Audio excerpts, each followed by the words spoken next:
ہر قسم کے شرعی، روحانی اور جسمانی مسائل اور وظائف کے لیے دارالعمل یوٹیوب چینل سبسکرائب کیجیے اور بیل آئیکن بھی پریس کریں تاکہ ہر ویڈیو آپ تک بآسانی پہنچ سکے۔ ایک مرتبہ عصر کا وقت تھا، قریب تھا، عصر کی نماز کا وقت تھا، تو ایک کافر نے روکا اور سوال ایسا پوچھا کہ میں ایسا سوال پوچھوں گا کہ اس کے جواب دیتے دیتے عصر کا وقت نکل جائے گا۔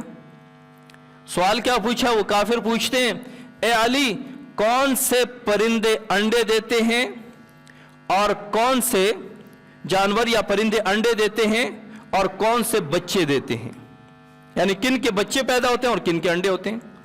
اب وہ یہ سوچ رہا تھا کہ حضرت علی مجھے نام گنوائیں گے کہ فلاں پرندہ بھی انڈے دیتا ہے، فلاں بھی انڈے دیتا ہے، فلاں بھی انڈے دیتا ہے، اور فلاں جانور جو ہے وہ بچے دیتا ہے، فلاں پرندہ بچے دیتا ہے۔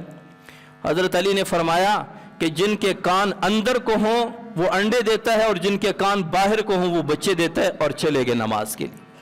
اب وہ خود سوچتا رہا، وہ کافر سوچ میں پڑ گیا کہ ہاں مرغی کے بھی کان اندر کو ہیں، فلاں کے بھی کان اندر، یہ انڈے دیتے ہیں۔ اب وہ خود سوچ میں پڑ گیا، حضرت علی رضی اللہ عنہ نماز کے لیے چلے گئے۔ اللہ تعالیٰ نے ایسا دماغ عطا، ایسا علم عطا فرمایا تھا۔